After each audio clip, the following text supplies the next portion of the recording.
Hello, everyone, and welcome to A Talk With, my general podcasty type show. I'm here with two legends from the Doctor Who community. I'm here with Gary Russell, who has written some incredible stories and was executive producer on Big Finish.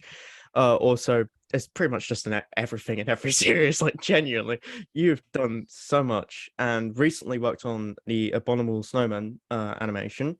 And I'm also here with Jacob Heath, who's done a lot of not as much as Gary in the commission capacity. It's really difficult to introduce someone. But yeah, we've he's both done done so much equal writing. amount of things.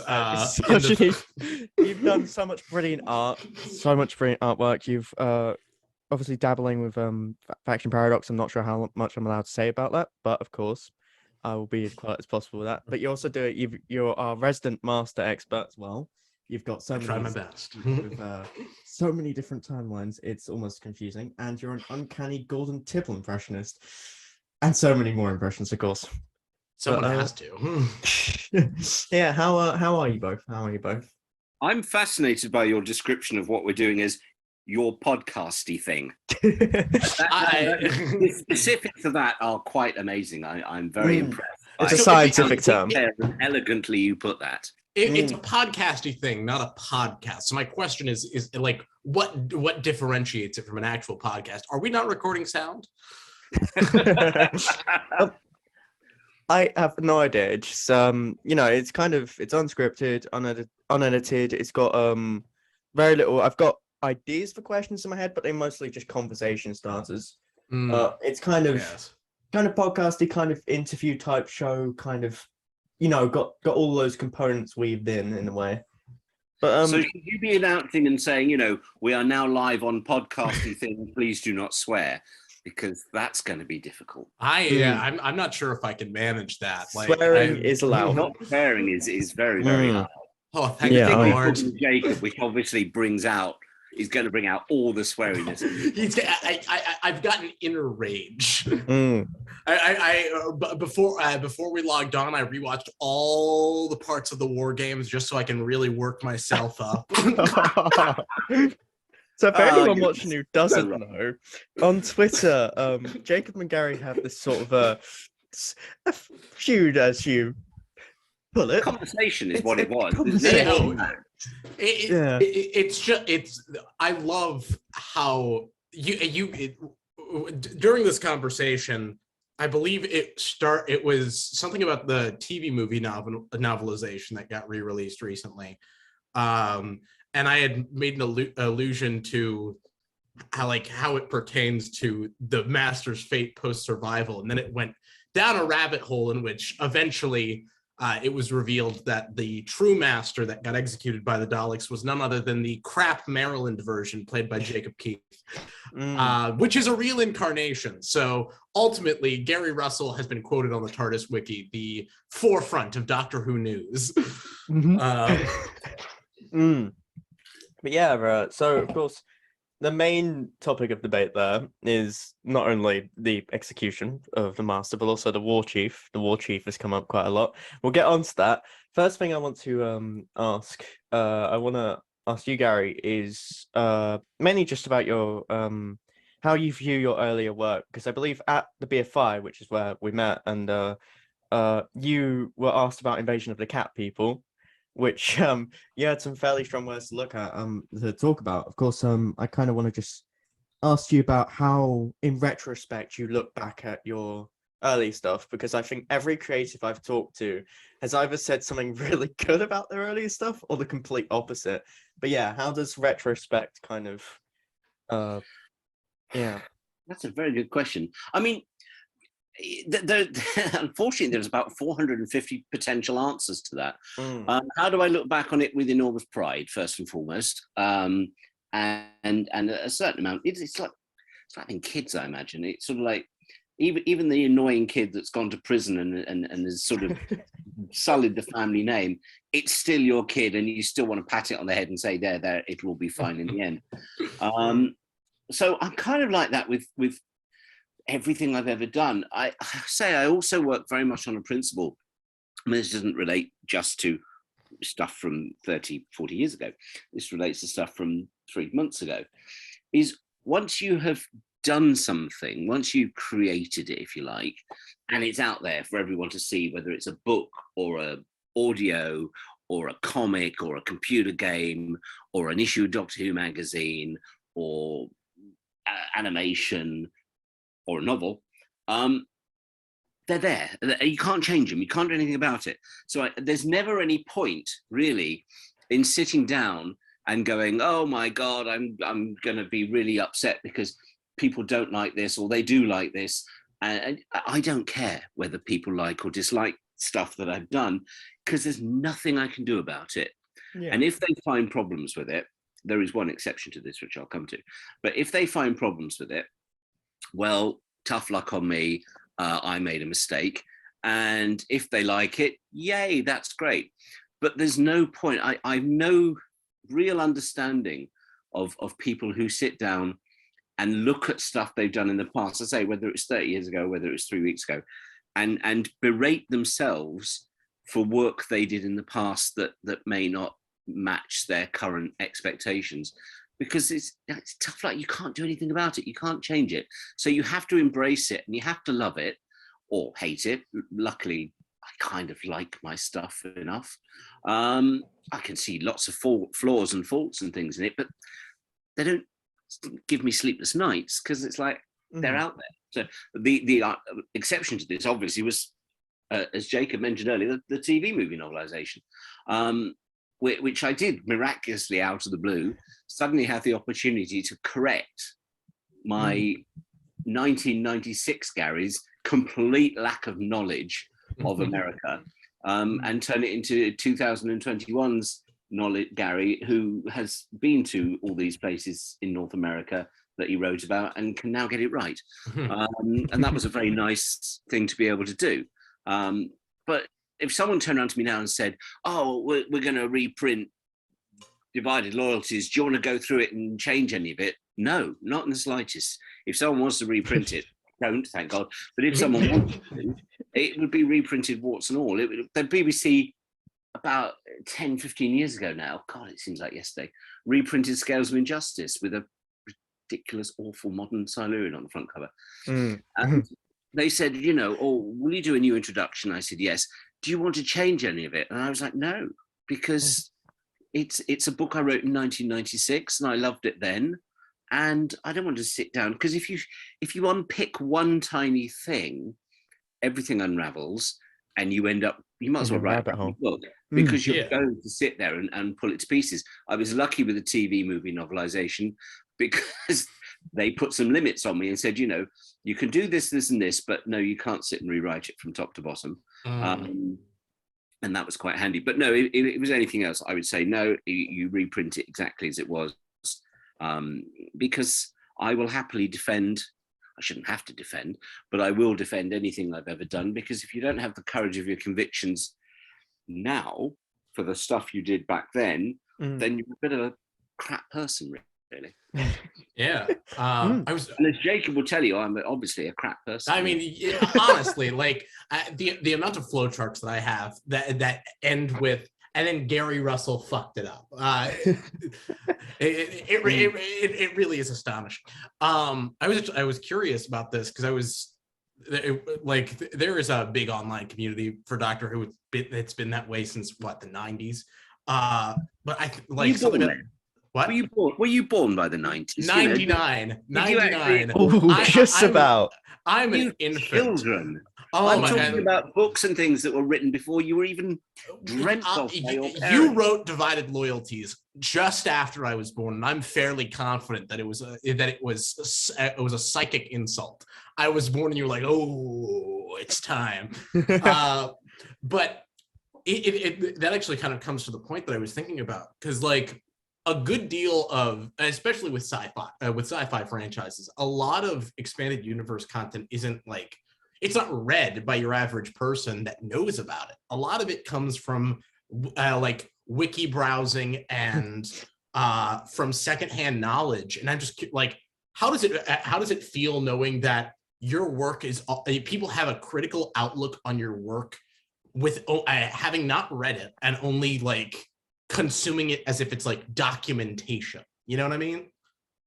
Yeah, I do know what you mean. God, I've never ever considered that before. How do I feel about that? Well, disappointed that they're reading it third hand and they're not sitting down and reading the book. Yeah. But at the same time, how enormously flattering. You know, and mad. And if someone had said to me when I was writing Divided Loyalties, you know, one day there'll be a thing called TARDIS Wiki and treat these novels as if they were real Doctor Who, and it's all interwoven into TV canon and into audio canon, into comic book canon, and it's all one big thing. I would have sat there and gone, A, that's an impossible thing to do because Doctor Who contradicts itself in every different medium, and B, how utterly mad to even attempt it. But C, God, that's flattering. I'm really quite proud of that fact. Yeah. I can make all three Atlantises fit together. Give me a few days. I'll figure it out. It'll make sense. Don't even get me started on Loch Ness Monster. I mean, the amount of Loch Ness Monster. How does the Borad and the Scarison live together in a not exactly huge loch in Scotland? But this is the joy of Doctor Who generally, is that, you know, the people making it on telly didn't sit. I don't think for one moment J&T and Eric Saywood ever sat down and went, "Oh my God, the Borad's going to be in Loch Ness. That'll contradict that story from 1975 with the Zygons." They didn't give a shit. And Gene Levine's job. And I do think that although the books, particularly the Virgin stuff and the original BBC paperback stuff, were very much obviously all written by fans, we knew our Doctor Who, we knew what we were doing, and also we had editors who also knew what we were doing. But at the same time, you still have that same responsibility to go, however, first and foremost, I've got to write an entertaining book. And really piecing together disparate bits of continuity across, at that point, 35 years, is a fun project to do. You still sacrifice that to make the story as entertaining as you possibly can. Yeah.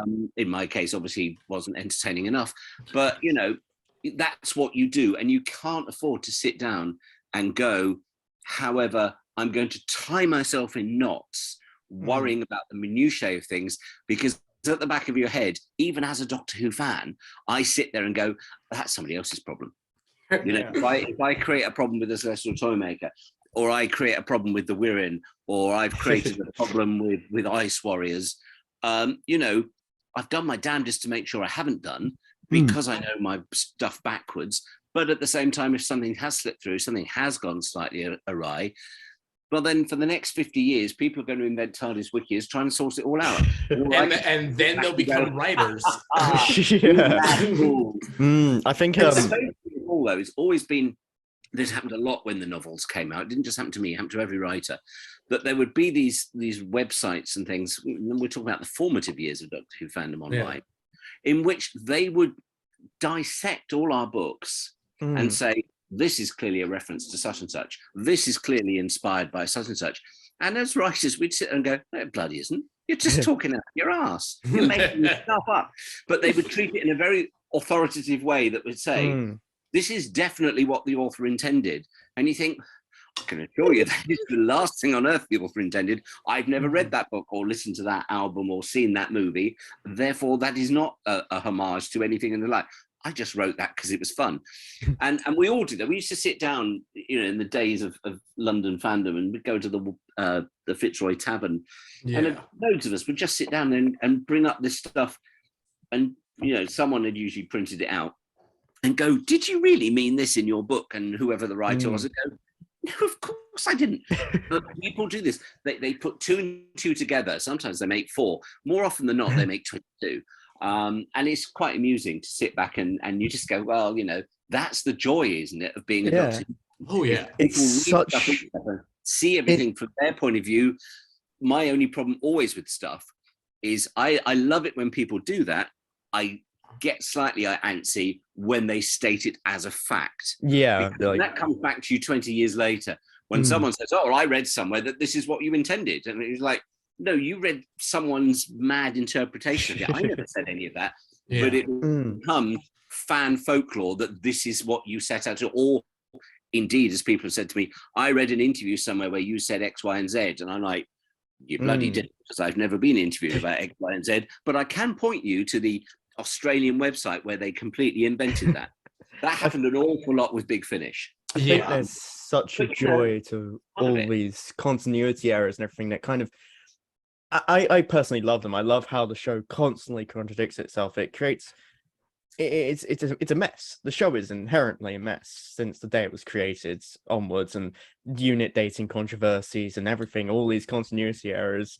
And I think it can create for such interesting stories from just that alone, and it can even just like ignoring continuity as a whole sometimes can create, well, quite a lot of the time. It's all about just creating good stories. And I think that's quite a joy of being a fan as well, creating all these fan theories and spanning all these spreadsheets and everything and timelines.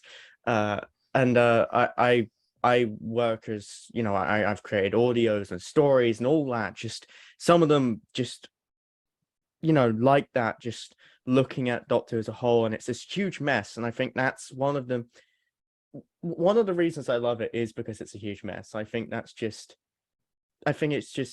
it's captivating, and I think a lot of people can create interesting stories through that huge mess. I think it's a toy room, it's a playground of all this continuity and all this mess.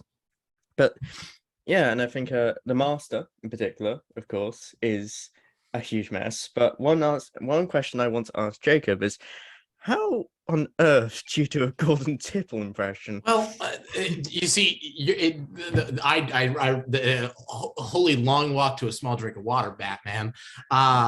The answer is quite clear. It's that I'm the singular American Doctor Who fan, and it's very easy when you hear he's a gravelly Canadian. And I was doing like fast impressions at one point, and somebody was like, but could you do this? And I was like, just give me a minute. I went to the bathroom, I listened, it was like, oh yeah, that's easy. It's like, I hereby make my last will. I fashion myself as a sort of mimic, and you guys have increasingly low standards if it's not from an accent over in your hemisphere, I've noticed. Yeah, and of course, you have a few questions for Gary, of course. I do. You have quite a few. I was going to weave them through, mainly because like I feel like getting interviewed by fans can often feel like, oh wow, my whole life is about Doctor Who, isn't it? And there's got to be like a shit ton of questions in that sphere. So I'm actually more curious, like, what other media has influenced your creative approach? Because you've touched so many different like mediums, but like what has kind of influenced your creative process? It could be like television, books, poetry, Eastern European folk dancing. The list goes on. It doesn't involve poetry. That I can promise you. Poetry. When I was at school and that they, you know, we're doing English and they make us sit and read Keats and shit like that. I know the feeling. Is just anathema to me.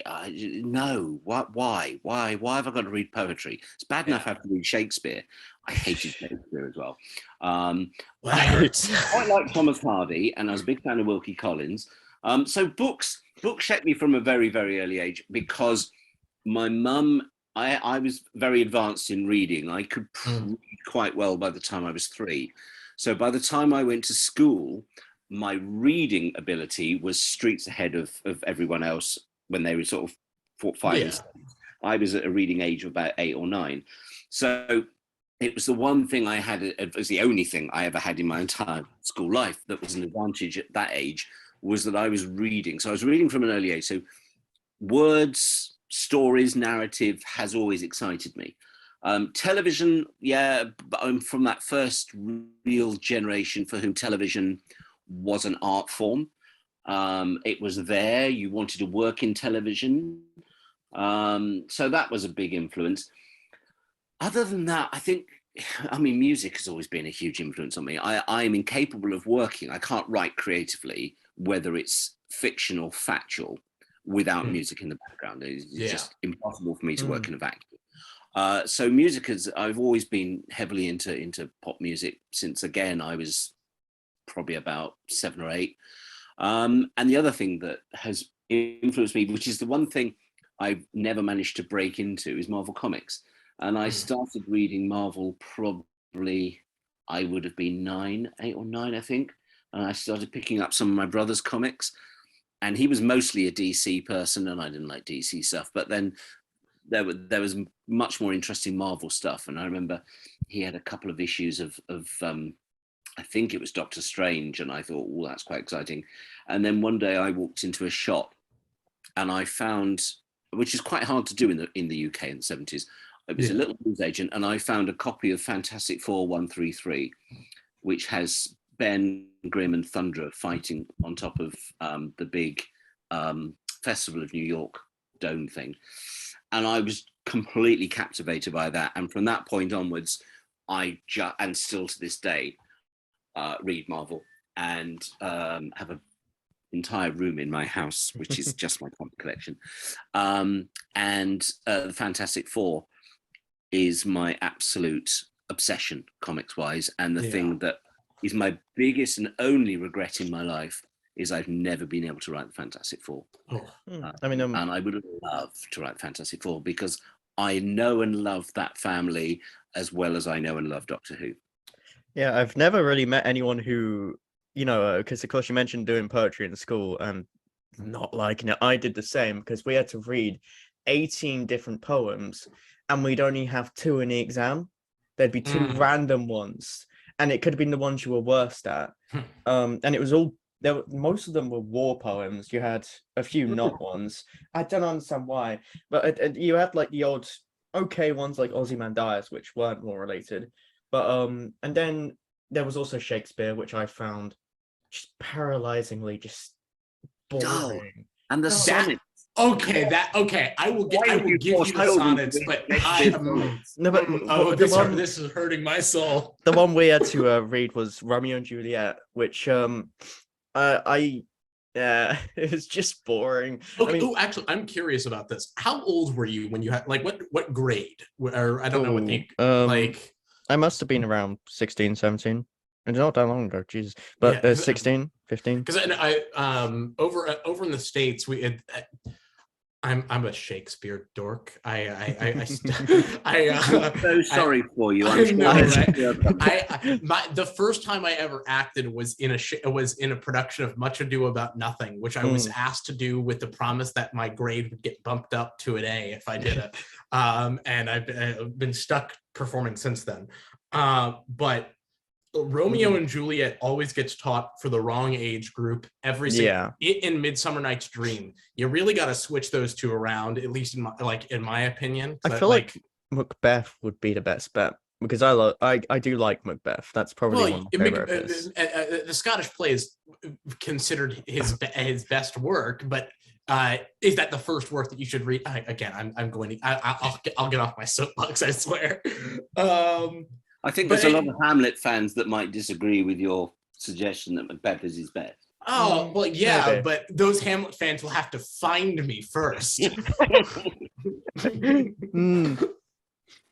I did. We had to do Merchant of Venice. So I'd have been 15. We had to do Merchant of Venice. Christ, it's dull. And then it was, right, go away and read any other Shakespeare that appeals to you. And it's like, but no Shakespeare appeals to me. Oh, and by the way, here's a load of sonnets you've got to blow my brains out. That's why you choose A Winter's Tale, everyone's favorite Shakespeare show. A show I am convinced that you could make up a scene, describe it to somebody who thinks that they're familiar with Shakespeare, and they'll believe that it was in it. Nobody, I challenge anyone to name a single character from that show. I was in it and I still don't know anything about it. I think the easiest Shakespeare to convince anyone, you could say, oh, this is from a Shakespeare play, and it isn't, is Titus Andronicus, because that is the one that no one in their life has ever read. Oh, no, Pericles. I think Pericles might have Titus. Only thing people know about Pericles is that somebody catches themselves on fire through spontaneous combustion. I can also tell you now that if Nick Pegg or Barnaby Edwards ever hear me on this podcast slating Shakespeare, they will be coming through my front door. Never seen it again. Christopher Eccleston's knocking on your door like, what? Oh, Oh, Lordy. you see, the thing is, I think what was interesting about my English GCSE is that the other things we learned were so interesting. We did a Christmas Carol, which I love a Christmas Carol, and we did an Inspector Calls, which was one of the things that inspired me to go into writing. That is genuinely one of the best, just of anything of all time. I love it so much, that one. And if it weren't for those two, I probably wouldn't have gone into writing, because if you liked Inspector Calls, have you ever read Dear Brutus? No. Search it out. If you like Inspector Calls, Dear Brutus, J.M. Barrie, it's his thing he wrote that's got nothing to do with Peter Pan. It's phenomenal. It's a brilliant play, and is very much like Inspector Calls in the sense that you're never quite sure what's going on in it, and it's just cleverly woven around the characters and the dialogue. Yeah, I have never heard of any of I have never heard of either of these, and I will note. Well, you're American. What do you expect? Well, that's exactly it. It's literally described as the play is studied by most British schools for the English literature GCSE. I'm like, there's the gap. That story particularly interests me. I mean, we were supposed to do it with Mice and Men, but I feel like they removed it after a while because of. You didn't miss anything. Yeah, it's not particularly interesting. Hot takes from Gary Russell today. It's an okay story. It's got yeah. I'll tell you, Jacob, a brilliant American playwright who I love to pieces is Arthur Miller. Oh yeah, the man was an utter genius, and why they don't teach Arthur Miller to GCA level students is utterly beyond me. Because why they're not sitting there reading Death of the Salesman or Crucible is like, that would involve admitting that the American people have done anything good since we left you. Oh, come on. Sorry, that's nonsense, because American literature is fantastic. Oh, yeah. You've got Salinger for a start, and you've got Alcott and all these brilliant American writers, and they're all 20th century writers, and that some of the best fiction in the world has come out of America. It comes from that like general. I don't think the word is ennui. Like I think it's when people started coming to terms with the fact that the concept of the American dream isn't exactly what we believe, or what I say we, but what young men and women growing up in the United States thought it or conceived it to be. And so there's there's this nice tension. I think like really major creative works come out of that. The weird thing I think is as well is that Americans, and feel free to correct me, but you'll be wrong, but Americans at school are kind of given that division of this is a British playwright, this is a British book, and this is Americana. Over here, it's literature. I didn't know when I was at school that Catcher in the Rye was written by an American. I had no idea that Miller was an American. I didn't know that Thomas Hardy was English particularly. I mean, yeah, you can tell it from the settings and what the story's about. But they didn't make a point of ever saying, this is American literature, this is English literature or British literature. And I've spoken to a lot of Americans, and it seemed to be when they were growing up, and I'm talking about people my age rather than yours, there was definitely a distinction between this is British literature and this is American literature. Yeah. I don't understand why they would make that distinction. It's all literature. So that's actually shifted in recent years after the W. Bush administration. The No Child Left Behind program and what evolved into what's considered the Common Core curriculum. The way that they teach English has changed at least a little bit. However, it doesn't mean that we no longer have those distinctions, but instead that those distinctions have shifted. We tend to now teach like classic literature, which is like 19th, 20th century American literature, and then English literature of pretty much all sorts, all like roughly in the same, like not unit, but in the same years.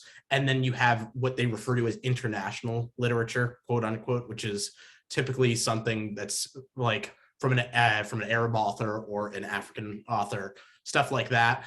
It was a shift in how we educate. Like I think I was in 9th grade, which is when I was like 13, I think. And we did, I want to say 1984, Death of a Salesman, and 1984, The Great Gatsby and Death of a Salesman in roughly the same circuit. But my English classes were always very peculiar because my English teacher in high school. The first thing she ever told us was when she was in college, she got insulted by a professor by saying, "Oh, you're one of those liberal pinko communists, aren't you?" And then she internalized that, and that's how she taught. Yes. So there's sort of a few questions I want to ask about specific things, of course, because of course we've talked about continuity a lot, but mainly with Divided Loyalties, of course, it covers quite a bit of the Doctor's past. Were there any kind of limits that you kind of gave yourself when it came to that, and kind of delving into the Doctor's history? Because of course, quite a lot of writers within the show and expanded media and fan writers often can they often give themselves limits. Did you give yourself any like specific limits? I imagine not to reveal his name at any time, but yeah. No. Yeah, that's fair. Why would I give myself limits? That's insane. No, I mean, other than, as you say, the exactly ones, which is, the ones they give all the writers, which is you can't have the Doctor's internal thoughts. You don't answer any of the questions. No, I just had fun with the Decker and just thought, yeah. I'm fairly certain, I can't think, was it Steve or was it Justin? It was Steve Cole still, I think, at that point. And I knew that if I went too far with it, someone would go, "You've gone too far." Nobody ever did. I mean, the fans did, lots of people definitely did it. That's great. The more they hate it, the more happier I am. I used to have a website way back in the early days of website. I used to have a website of my own, and on it, I only ever put negative reviews. I never put any positive reviews for any of my books. I just put the negative ones. Going after Lawrence Miles' heart. and there were a lot of reviews. But it was like, yeah, this is fun. This is good, because there's no point in me putting people going, "Oh, this book's really brilliant. Gary Russell's a brilliant writer," because A, that never happened. And B, I don't want that all over my own website. Thank you very much. I'd much rather have outrage and anger and fury and how dare he have talking cats, and how dare he have Silurians, and what is all this crap about the Decker and all this sort of stuff. And that was my bread and butter. I loved it. I loved it because it just made me laugh. Oh yeah, I can only echo that sentiment, especially with general feeling of how dare you do this, and I go, I dare do it because I put in a book proposal to the BBC and they liked it and they commissioned it. It's not like I made those it monsters and printed it myself and put it and snuck into WH Smith's and put it on the shelves. This went through a lot of people. So oh my God, really a case of no one saw this one coming. Yeah. The Divided Loyalties came out of the fact that I'm obsessed with the Celestial Toymaker, and I wanted to do a Toymaker story, and I genuinely didn't know whether I wanted to do a Davison or I wanted to do a Hartnell, and realized, I think it was in conversation with Steve Cole, I realized I could do both. Yeah. But the one thing I didn't want to do was have them meet. So it had to be, there's the circular story around the side with the Dr. Tegan, Nissa and Adric and his smelly armpits. And here's a story inside, which is Hartnell and the Decker before An Unearthly Child. Yeah. Which I did have to get permission to do because, that was also another one of their rules, is we don't really want stories set before An Unearthly Child. And I went, well, hang on a minute. I want to do something involving all these Time Lords, including the War Chief and the Master. And they said yes, and I got on with it, and I had enormous fun writing it, and it's got a brilliant cover as well. And yeah, it does. Selling BBC Past Doctor Adventure, which has got nothing to do with the quality of the book, and everything to do with the fact that I was temping at the time at the BBC. In BBC Worldwide, when the phone call came through, they were showing Planet of the Daleks, I think, on BBC Two. And they said, "Oh, we need a pack shot of latest Doctor Who merchandise." And I thought, I'll put that together. And therefore, there, put my own book on screen for 6 weeks on BBC Two. Curiously, people went out and bought it because it had quite a distinctive cover. So, yeah, it's the second best-selling past Doctor book that Is BBC it? did. I didn't know that. I didn't know that either. That's brilliant. For somebody Can I who point loathes out, it with it's only the second best-selling because it only sold marginally more than lots of others. There's still, a chasm the size of the Grand Canyon between Divided Loyalties and Lance's book, which is clearly I was going to ask Yeah. which one, with the Infinity Doctors was my guess. Oh yeah, makes sense. Yeah. Which sold, I don't know, Lance has probably got a house or 3 out of it. That story's title alone, just that is like it's a brilliant book. Oh, 100%. Got a fantastic cover. And it's amazing how you could get Doctor Who sales if people really woke up to the fact that actually the cover does matter. Yeah. And those early PDAs and PDAs that BBC put out with their fucking awful black sheep covers. Oh, thank God somebody else thinks that. Utterly dreary and terrible. Yeah. To buy them. And when they sort of allowed themselves to really, really stretch things out and push the boat on these covers. I remember there's a brilliant one. Oh, is it Trevor's? Is it Trevor Baxter's? I can't remember. It's the one with the Davison skull.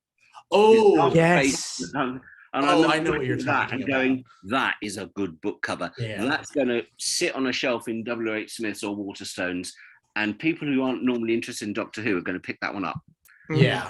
See, because when I was growing up, I'd usually go to my local bookshop, and the covers of the EDAs in particular would just stand out in my mind and just instantly convince me to buy them. I mean, even the simplistic ones like The Burning, which was like... that's a great cover. That was a brilliant You're thinking cover. of Genocide, by the way, I think. The one with the skull on the cover. I think that's Paul Leonard's Genocide. No. I can picture that one. No, it's a black cover. Oh, it's a black cover with just Davison's face, and half of it's his normal face, and the other half is a skull. Okay. But like The Burning in particular stood out to me as a kid, and there was this also this one of a hand with green on it. I can't remember the name. That's Casal, isn't it? I think so. Yeah, that one also stood out to me. Frontier Worlds. It's Peter's. It's Peter's Frontier Worlds. Yes. Yeah, all of these covers kind of stood out to me as a kid. I mean, even War of the Daleks, Enemy of the Daleks, all of them kind of well, Enemy of the Daleks, but War of the Legacy. Daleks, the one with the negative on. No, was it negative? Negative. No, that's I thought that the negative one was Legacy of the Daleks. Right. No, I think the negative one was War, but I think because I remember picking up that. Whoa! The concept that two stories could have similar couldn't happen. Actually, no. Now I've got to check. You think War of the Daleks? Yeah, War of the Daleks was negative. Well said. Yep. Listen, the amount of EDAs and PDAs that I've been able to handle physically are rather limited for obvious geographic reasons. So it's a lot of these I know from like, because I'll look at old cover artwork for inspiration when I'm doing my stuff. And as I constantly look at the Virgin New Adventures because they have those glorious like painted pieces and whatnot. And then there was I'm glad to know that the reason why there was that transition was the realization that it would translate to better sales. Because me and my writing partner often like getting like faux arguments about, well, these covers are better for X, Y, or Z reason. But it's good to know that. There it is. Fear Itself by Trevor Baxter. Beautiful cover. That is really amazing cover. You said Fear Itself, the cover that is kicking around. Oh, no, Fear Itself that's the Nick Wallace story. Okay, yeah. Yeah, you're just talking nonsense now, aren't you, Jacob? You're just talking I nonsense. am. You like know all me. Your theories about the Master and the War Chief. Whoa. No, you're talking about Fear of the Dark, not Fear Itself. I feel we should all be happy about how restrained I am about my timeline nonsense. So there is this actually kind of ties into what I was talking about earlier about people understanding your work secondhand. Is specifically with Divided Loyalties, there was this like fan received knowledge that the entirety of Divided Loyalties was like a commentary on BBC Books editorial practices. I'm not that clever. Yeah, well, it was It's a Doctor Who story. That's all it is. So the ideal, I think it was war chief truthers like myself. They were trying to cope with the fact that you made them separate characters, being like, "Oh, well, They are. They actually wrote that he wrote it this way and made it so that he looked he acted in this way because he's really commenting on a editorial mandate that said they had to be separate." I'm like, in what universe would BBC Books give that many shits about the war chief of all characters? Exactly. Oh my God, this is what I mean. People project stuff onto these books and audios and comics and everything that authors never intend because we're not that smart.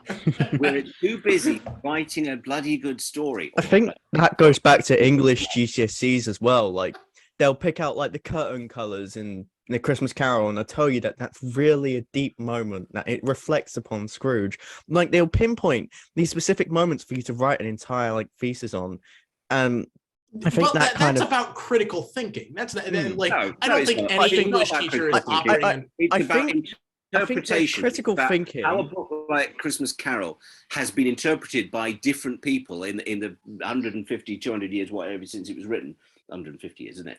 And it's just other people's interpretations in exactly the same way that we're talking about Doctor Who books.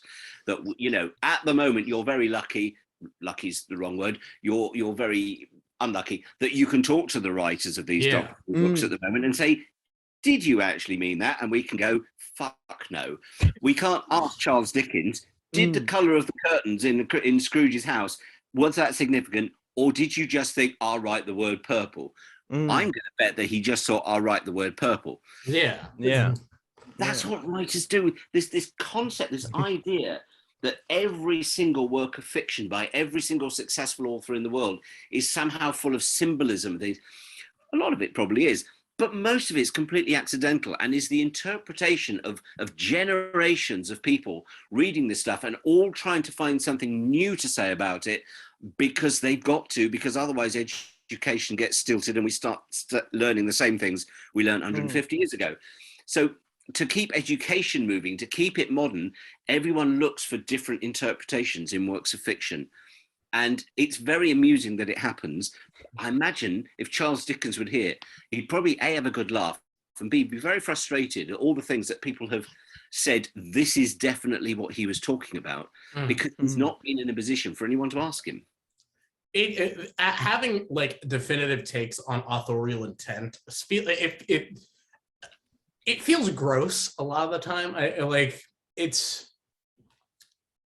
I'm so sorry. This is in constitutional law. There is this idea of originalism, which is this notion that you interpret the Constitution the way that the way the framers of the Constitution originally intended it to mean, which is a load of horse shit. And it's the most presumptuous nonsense you'll ever hear. Like lawyers stepping into a room, being like, you see, I know what Adams was talking about here. And at least with prose, there's typically lower stakes, but I think there's this idea that if you're smart enough, you can glimpse into the head of an author, and we're not that clever.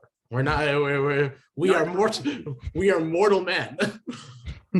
But taking that to the next logical step, you fool, because you've walked straight into my trap. Oh no.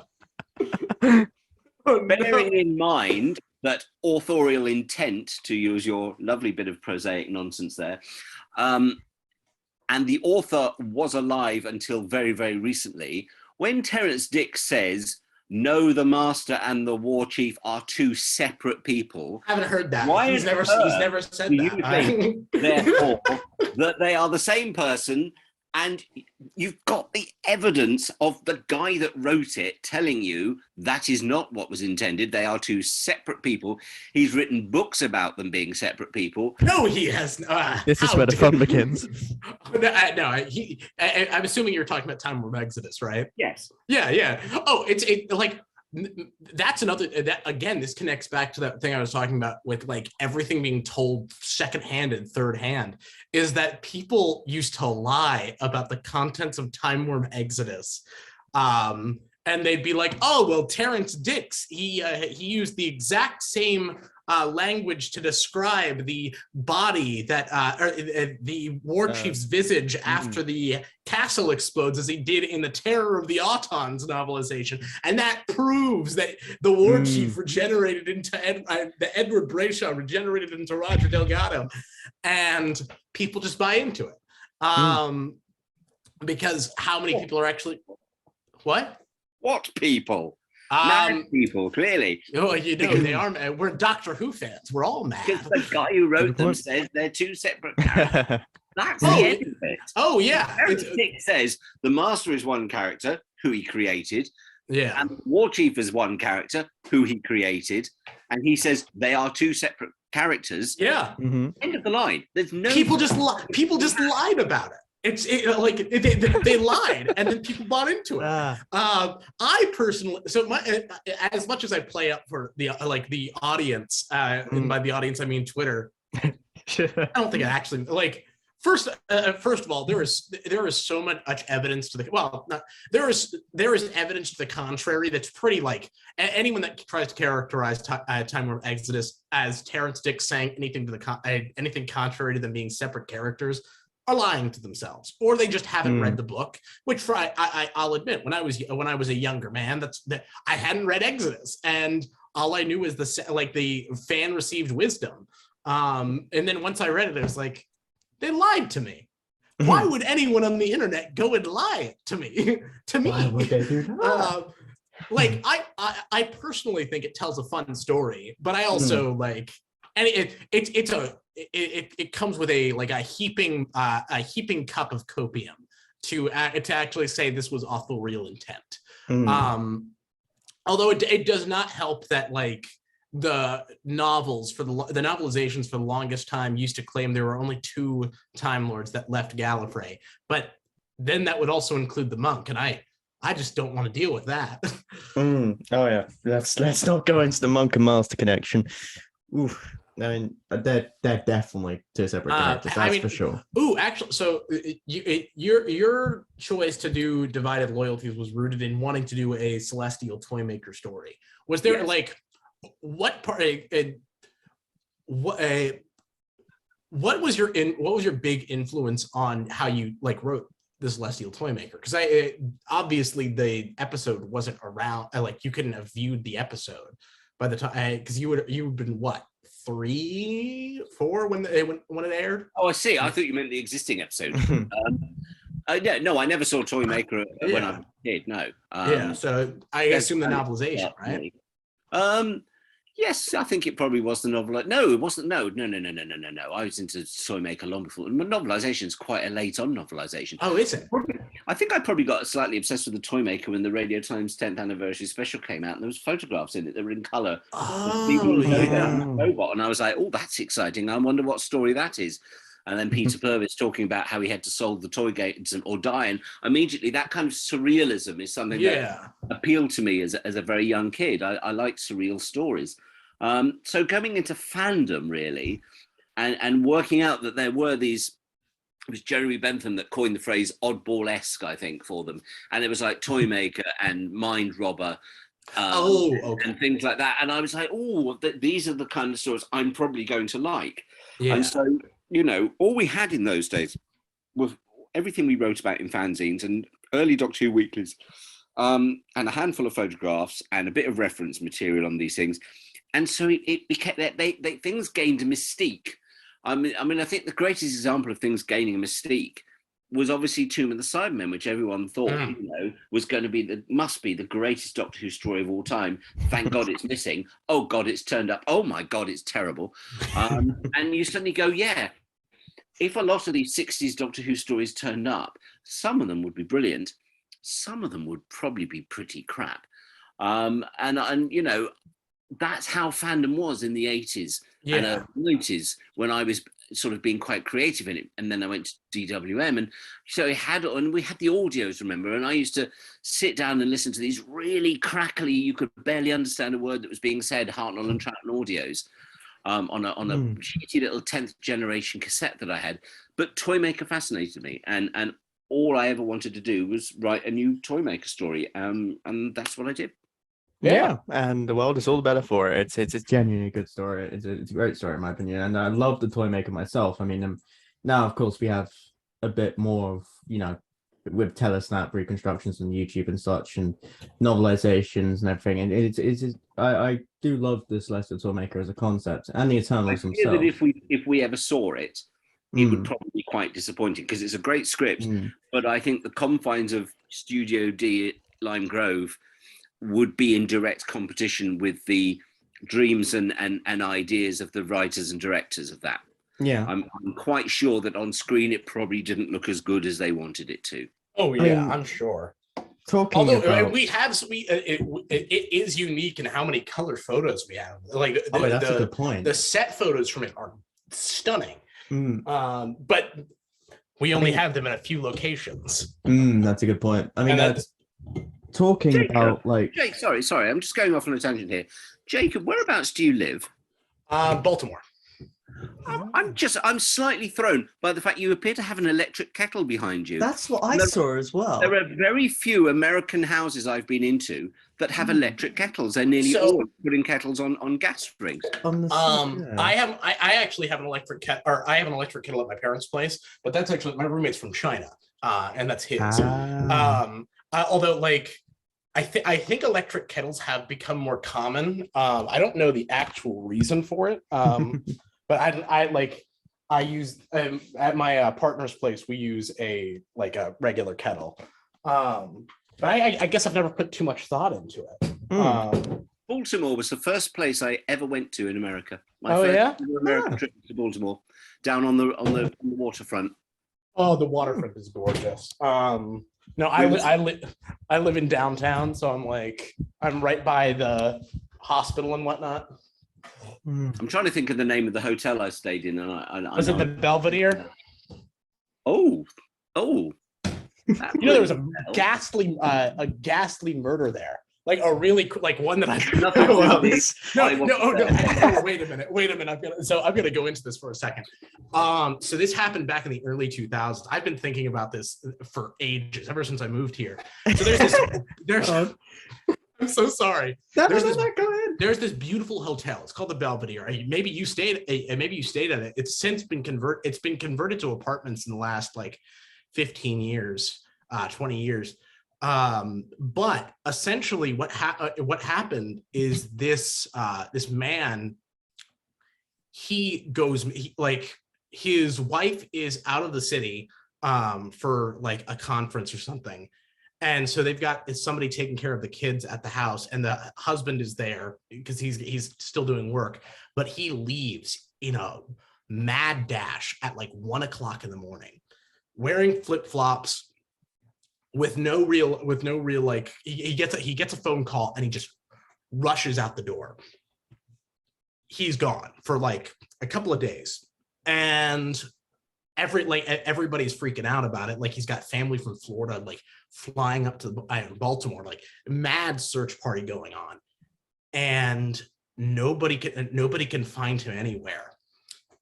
And then they go up to the top of this parking garage unit by the Belvedere, and they see in this little lower part of the building where a pool used to be, there's a big hole about the size of a person, a cell phone, and a flip-flop.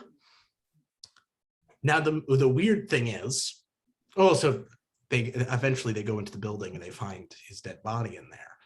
But what's peculiar is that there is no way that a person could jump to the location of that hole. It was literally impossible. And the phone was perfectly intact and unscratched. And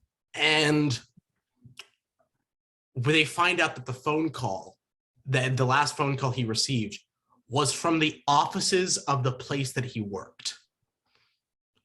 and he was working for his best friend since like he was a very young man, and his best friend stopped answering any questions, or like he stopped helping, he stopped communicating with anybody. But his best friend was also out of the country when this happened, and there's a Unsolved Mysteries episode about it. If you guys ever are interested, it's crazy. But sorry. So if you stayed at the Belvedere, that name rings a bell, but I couldn't tell you for sure. All I can remember is it was a very, very, very, very modern, tall, concrete hotel with big glass doors at the front. But yeah, to be fair, that was 1981. Yeah. So, you know, no, the Belvedere's an old building. There are photos from like the 1910s. You would if right. it was in that case, it definitely wasn't. This was a modern build. Yeah, and of course, going back to missing episodes, of course, you recently. Very nicely done, Rory. Great decision. That was a very Swedish way of saying that transition was back on task, boys and girls. From murder to missing episodes. A murder of some sort. I mean, of course, the next episode has a lot of murder in it. Of course, the Abominable Snowman, which you recently worked on the reanimation with the team. What was it like working on that? And of course, one of the questions asked at the BFI was about all the, changes and, small changes, because of course people are going to be very, Doctor Who fans about this, and they're going to look at all the changes. They're going to look at Trouton's eye color, which of course someone asked about. What was the creative process like behind reconstructing it, and of course all the creative liberty taken with it, and just what was your thought process while working on it? There isn't really much creative liberty compared to Fury from the Deep and Galaxy 4. There's not very much creative liberty taken with Abominable Snowman at all. We made the monastery about 15 foot bigger all round. We made everyone Asian, which they should be, and we changed Padma Ambavar into what he should have looked like going by the script, which is a 300-year-old wizened old man who's fundamentally a dead body being kept alive by the great intelligence.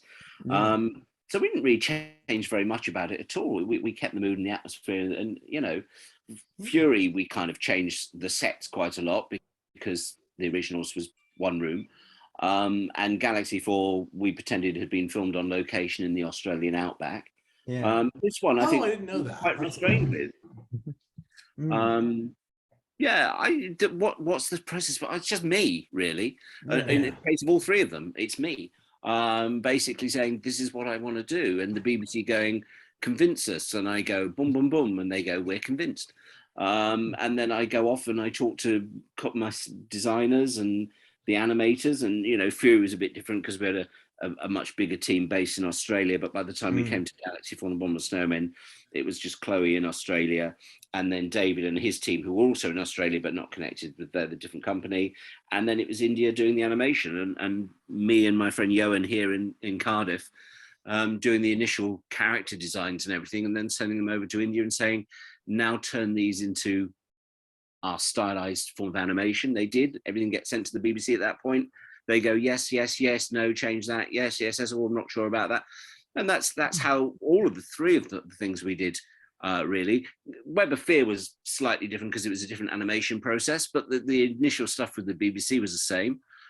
So yeah, it's basically, if you loved it, it's down to the hard work of everyone in India and Australia. And if you hated it, it's all my fault.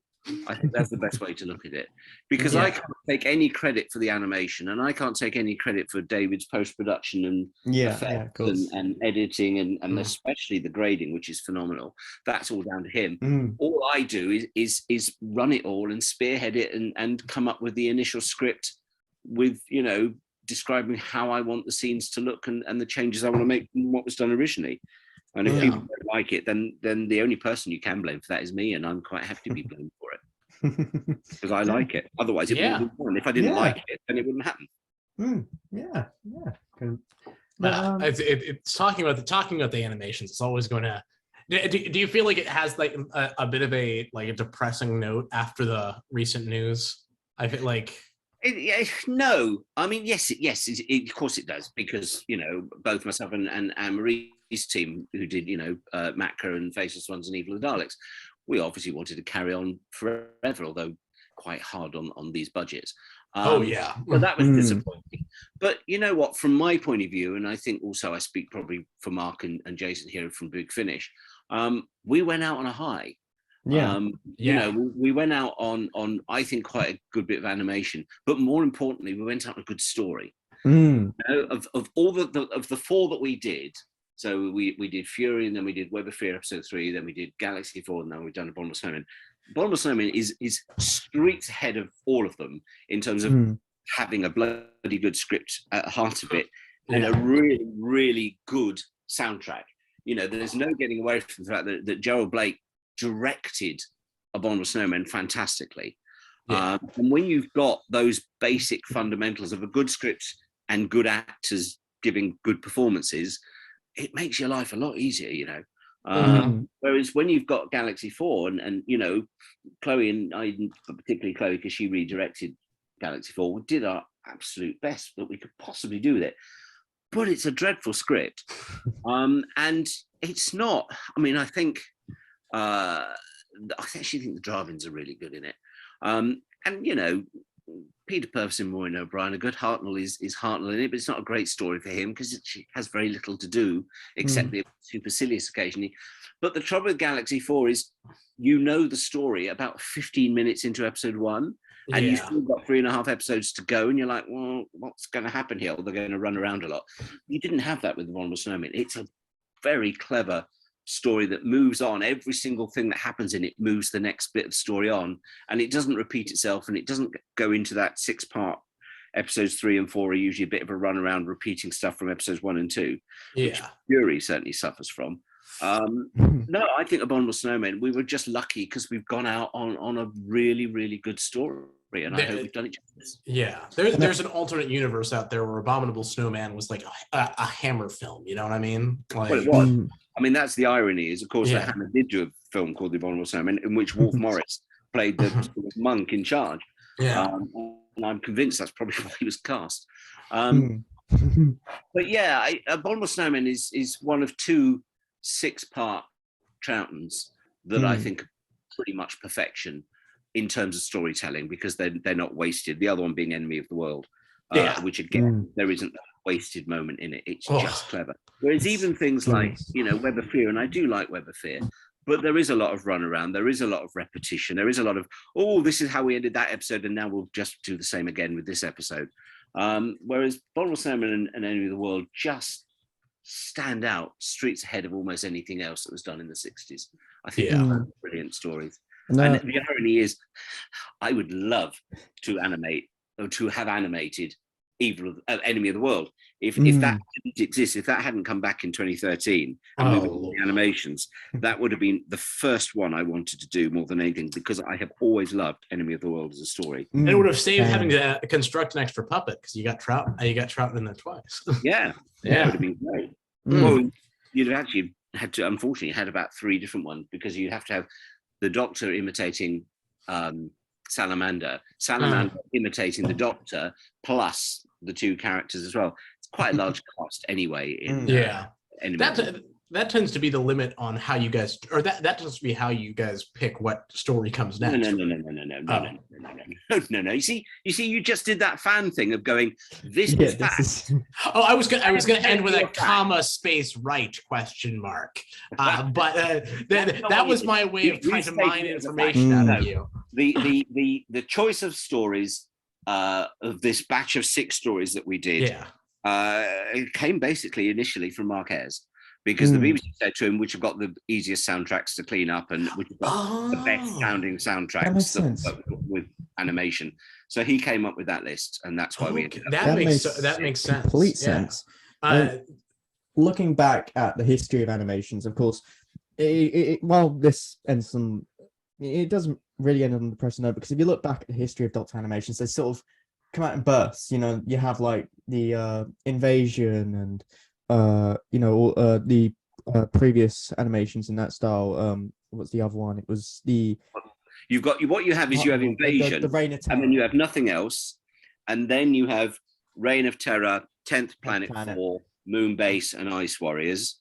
And then you Moonbase have, was the first classic Who story I ever watched. Then you have Power of the Daleks, and there's a little bit of a gap, and then you have this 6. So there's always been sort of gaps in the schedules, as it were, for whatever reasons. So, you know, will there ever be more animations? Possibly one day, but, you know, we've hit that hiatus, I guess. I can't believe we actually ended up going to that question. I thought we were all going to sit there in silence with the animation shaped elephant in the room. We were, but clearly Rory was aiming towards it, so I had to give him this little moment. Oh, no. I mean, yeah, I was going to ask about the animation, so I wasn't heading specifically there, but of course, there are certain, you know, I mean, it was you, Jacob, who brought up the ending of it. Actually, it was you. So that's all. Whoa. That's all your fault there, Jacob. My dear boy, you're trying to try my patience, aren't you? Oh, yes. Because you have your fair share of impressions, of course. You have your heart. You need to prefix that with poor impressions. I mean, you do a great Tipple, you do great Roberts, you do great American characters. Yeah, oh no, I can also do Perry because she's from my city. Go on then, give your best Perry. Doctor. Oh, stunning! It was like Nicola was in the room. It was like Nicola was right in the room. But yeah, I think you do great impressions in general. I think of course you do a few obscure ones because you did Tipple, of course. Yeah. You do a decent Richard E. Grant, from what I've heard. It's okay. Yeah. And yeah, you do quite a lot of good impressions. I mean, yeah, and of course the Tipple was a godsend. Yeah, because we were desperately in need of more Tipple stories. Oh yes, the world needs more Tipple. One day, I'm going to meet Gordon Tipple, and I'm going to have to reckon with the fact that my voice is more often associated with his face than his is, and I don't know what to do with that information. I met my some of my law school classmates, and like we had a Discord for everybody in our 1L year, and my Discord icon is that photo composite of Gordon Tipple, that looks like he's in the story First Frontier, and my good friend Wally, he was like, I thought you'd have a goatee. Yeah. And I want to head into a question that I pretty much ask every single one of my guests on this show, because a lot of this show I like to focus on kind of creative processes, people's creative minds, whether they're voice actors, producers, writers, directors, anyone, because yeah, it's always great to kind of get that perspective. Everyone has their unique creative process. Everyone deals with what I'm about to ask with differently, but I asked two questions. I asked just general about people's creative process and insight into how they work. I mean, you mentioned yourself, Gary, you listen to music quite a lot. Also, I like to ask about burnout, because everyone goes through burnout, everyone goes through writer's block, and everyone deals with it differently. This year I've suffered from some pretty heavy burnout quite frequently, but I love to ask other people about it, and I feel like it leads into interesting discussions because, as I said, everyone deals with it differently. So yeah, how do you guys deal with burnout, and how do you kind of describe your creative processes in what you do? Who wants to go first? I will pass the question to Gary first. Thanks. How do you deal with burnout? Well, you suddenly go, that's it, I'm not writing any more Doctor Who, I've had enough of this. I need to go and do something different. And then you spend 18 months out of work and you go, shit, I actually am not qualified to do anything else, am I? So somebody does say, oh, will you write a little Doctor Who thing? I know you don't want to do Doctor Who anymore. And you go, yes, I'll do it. And suddenly you're back in the world of Doctor Who again, animating things. So, you know, burnout is a weird thing. My main thing with burnout is I just eat lots of chocolate, but then I eat lots of chocolate even when I'm not burnt out. So that's not really a good enough excuse. I don't know. I can't answer that, because I think I've sadly been doing this. I mean, I'm incredibly lucky, really. You know, let's make no bones about this. I've been involved in the media in one form or another since I was 10 years old. I got into Doctor Who fandom when I was 16, 17, maybe. I did my first fanzine in 1980. I started writing for Doctor Who magazine in 1984. So I've just been one of these people who, and we're quite rare, I think, who has been incredibly lucky. It's nothing to do with talent. It is pure luck that I've been able to take a hobby that I had as a kid. And by the time 1984 came around and Alan asked me to write my first feature for Doctor Who magazine, suddenly I got paid to be a Doctor Who fan. And I've been paid to be a Doctor Who fan on and off ever since. You know, and that's you know, nearly 40 years I've been doing this. And that's incredibly lucky to be able to have a career for what it is. And it's not really a career because there's no career path to it. And it's been lots of bit of this and a bit of that. But it is, I made myself work at being a fan of a Doctor Who TV series. And that's incredibly lucky. There's never been a point where I can ever say, God, what a terrible life that I've hated a job, or I've hated this, that, or the other, because everything I have done has been either about Doctor Who, or if it isn't to do with Doctor Who, it has actually come about because of people I've met through Doctor Who fandom who have got me a job doing X, Y, and Z that's maybe nothing to do with Doctor Who. Like I worked on a computer games magazine for a year and a half. And that was only because the editor was a friend of mine and he was a Doctor Who fan and he offered me a job when I needed one. And everything in my life has come from this amazing TV show. So how do I deal with burnout? I don't, because all I have to do is slap myself and go, you're the luckiest bastard in the world. You're going to be 60 next year. And since the age of 20, you have been paid to be a Doctor Who fan.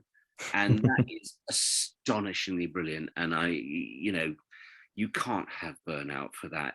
You can have moments of it occasionally where you want to walk away from it. But the bottom line is it never leaves you. And I'm just lucky and grateful. Yeah. Brilliantly put. And what about you, Jacob? How do you deal with it? So I'm still in grad school. So I a lot of my, I kind of like go back and forth between, oh, I'm writing a faction paradox audio drama, and oh, I'm writing a legal brief, which are both very similar in that nobody wants to listen to them.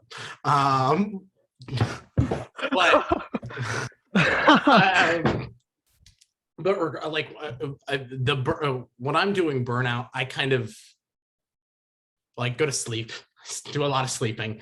But a thing I like to do is I like to take a step back, and then I like to look at what I've produced thus far, and then I try and like outline it.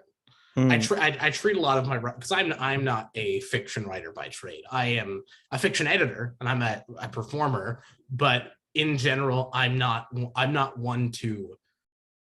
I don't fancy myself a particularly good fiction writer, and so the way I like to approach it is like I'm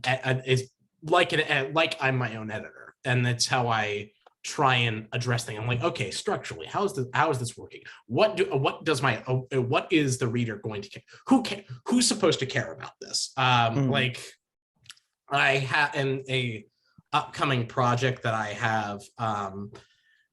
Our lead, who is tentatively like this young Irish girl. I was struggling because she's supposed to be like a bit precocious, but more importantly, she is like, I'm trying to pick words that I'm actually able to talk about very carefully. But she is just looking for her first chance to find truth. And the way I had this first draft with a friend of mine, because as we're breaking the story, and I sat back and I was like, I don't give a shit about her until we're in the middle of the second act. That is a major failing. And so I broke down I broke down what we had written thus far into like composite pieces. And then I was like, this moment needs to happen here. How do I make that moment actually work emotionally? Now this all sound this Frankenstein approach to writing comes from a man who should not be writing fiction. So it's like that my form or my way of addressing burnout is really just trying to do a different part of the process early, if that makes sense. Yeah, that makes sense. Yeah. Yes. Can I ask you a question there, Jacob? No. Well, I'm going to anyway, so tough. You talked about how you're not really a writer, but you're more of an editor. Yes. And then you said something about editing yourself. Yes. How I can't conceive as a writer, whether it's fiction or non-fiction, I can't conceive of editing myself. I've always considered. I mean, I if I'm writing fiction, it's a very one-man band thing. I don't involve anyone else. I don't read it. I don't let anyone comment on it or influence in any way, other than the person who has employed me, which is an editor. And I think editors are absolutely invaluable. I think they're brilliant. And I've been blessed that I've had, a stream of absolutely magnificent fiction editors across my life. But I can't imagine ever writing a book and then not having an editor go through it and say, I would I would never. I would like what I would never do is be in a position where I am my own editor for a final output. All right, I thought that's what you were suggesting. Yeah, no, I know, no way in hell. You actually tangentially know one of the people that edits my stuff. Jamie Cowan. I actually can't remember how to pronounce his last name. Oh, as in Scottish Jamie, yes. Jamie, yes. He's brilliant. I love him. But no, he does a lot of my he will look at my work more than anybody else. He's got a good creative eye. But I see myself not be in a perfect world. I'm not the one doing like I'm not the one leading a writing effort. I'm somebody who's going in afterwards and being like, okay, here's how I can play with this. But I wanted to make sure that the way I approached things was actually feasible from a writing setting. And it's also it's helped me appreciate it's helped me appreciate dramatic presentation in a way that I think is valuable, because I end up being involved in 2/3 of the process. In the past I've been involved in 2/3 of the process anyways, because I'm acting, I'm doing the sound editing, and I'm helping with redrafts. And so I kind of figured, okay, I should probably get familiar with this first with that first part, rather than sitting on my high horse staring at Adobe Audition and being like, okay, who the fuck thought this was a good idea? Yeah. I mean, it's an interesting way of looking at things. Both of your, your creative thoughts about your work and your burnouts. And of course, you, Gary, have worked on stuff from video games to audios. Of course, you were executive producer with Big Finish for quite a while. What's it kind of like jumping from one role to the next? What's it kind of, or one medium? Schizophrenic is what it's like. Natural, actually, is the answer to that. Everything has just been a sort of, I don't know, I wouldn't say it's a logical progression at all. It's never that. But it's always been, what's the next thing to come along that's going to challenge me, that's going to excite me, that's going to, and Big Finish was a big life changer. In so many ways. I mean, I would never have come to Cardiff if we hadn't done Big Finish, because Russell would never have asked me otherwise. And so, everything you do moves your life on a bit. And again, it comes back just to being that very lucky thing. And I think, I can't underestimate how lucky I am to have met Jason Hay-Gallery 10 million years ago. In fact, in 1984, I think was the first time I met Jason. And we've been friends all our lives. And he has always been someone who has kind of, I'd like to say employed me because he sees the value of me. I think it's more he takes pity on me and thinks, oh, bless him, I better give him some work, keep him happy, keep him off the breadline. But yeah, Big Finish I think was a big change, because obviously I'd done magazine, I've been writing for years, I've done magazines, I've done books, but then suddenly the chance to actually come along and again take a previous hobby of mine, which is audio drama, and do it professionally, and then do it a year later with, you know, the biggest British franchise you can get. It's pretty amazing. And again, very, very lucky. And I loved it. And I did it for 8 years. And it brought me up here to Cardiff. So it can't be too bad. That's true. And of course, with the Wilderness Years, of course, brought Big Finish and everything. The Wilderness Years is, of course, infamous for everything that went on then. Of course, before Big Finish, we had when it came to audio dramas and stuff, we only had BBV and stuff like that in real time, of course. But you see, you've got to bear in mind that Bill, yes, he set up BBV about, I think, 2 years before we set up Big Finish. And those two things are completely disconnected, other than the fact that, of course, it was Bill and I that set up Audio Visuals back in 1984. And so we, you know, this is where we both found our love for drama. He introduced me to Briggsy. I introduced everyone to Jason. You know, so these things are all interconnected. It's all an interesting little world that we all inhabit. Yeah. I mean, completely forgot about the audio visuals for a minute. The genesis of those two companies coming out of that fan work always, I'm aware of it, but it's always something that like seems like a disconnect. I think because of how Briggs's face is you can't really divorce it from the audio visuals for obvious reasons. That it's like, oh, that is the predecessor for Big Finish, and BBV's over there in the corner, but like the creative staff is really very intermingled there, right? Yeah, I mean, I'm trying to think. So if you, oh God, I mean, this is going off on a tangent, isn't it? But yeah, if you look at Audio Visuals, it was set up with me and Bill. It was set up by Bill and I, and then we brought Briggsy in with the second one. Jim Mortimer was in there from a fairly early on. Nigel Fairs. I mean, all these people ended up working at Big Finish at some point. John Ainsworth was there. And the writers, you know, Alan Lear. I was desperate when we started at Big Finish. I was desperate to track Alan down and get him to do something. But you know, you've got to bear in mind, we've also all been friends for you know, most of our, well, in Bill's case, teenage years, and in my case, and Nick's case, our 20s and 30s.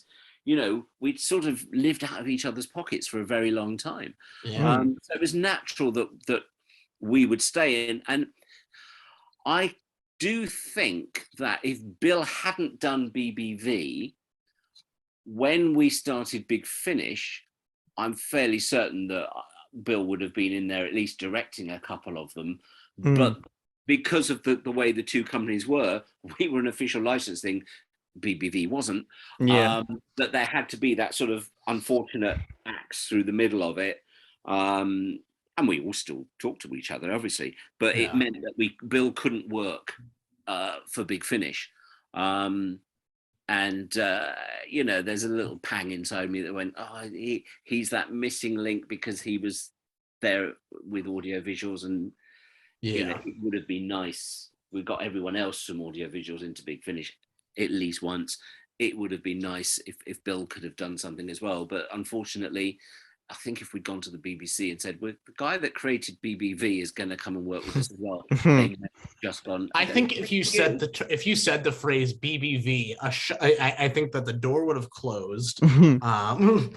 No, I wouldn't. I don't think it would, because I think 99% of the people at the BBC would go, I don't know what you're talking about. I think there is a very big thing in fandom generally that we all think we're more important than we actually are. You know, and we're not. We're in the grand scheme of things, we're all just Doctor Who fans to the BBC. They Yeah. actually don't care about labels. They care about the Big Finish label because it's a licensed thing. But when it comes to unlicensed stuff, of which there has been tons of stuff going back to the 1970s, they just see it as that's the thing that fans do. And I think BBV, in the same way that Audiovisuals is, just falls into that category of, oh, that's just what the fans do. Yeah. They're only really interested in the ones that are, you know, giving them, they've officially licensed, which was us. Yeah. Which was very lucky. So yeah, I don't think there's a sort of a dissing of any of the fan stuff at Yeah. all. Oh, It's definitely just, not. you know, you'd have to be incredibly mad and egotistical to think that anyone at the BBC can actually discern the difference between everything that fandom has done since the first fanzines of 1976 up to fanzines and podcasts and audio dramas and everything else of 2022. The only one they are ever going to keep an eye on is BBC Books, Big Finish, Titan Comics, Panini, the ones that they've licensed out. Yeah. Everything else is just a sort of morass of it's Doctor Who fandom, and you know, unless they do something really, really stupid, we're not going to sit on them and squash them. Yeah. It's one of those things where the free publicity and the sustained interest, the sustained interest in the brand. Yeah, How it's much? the sustained interest, not the. They don't give a shit about free publicity. It's the sustained. They need that. They like that there is that interest, which is why occasionally they do squash things.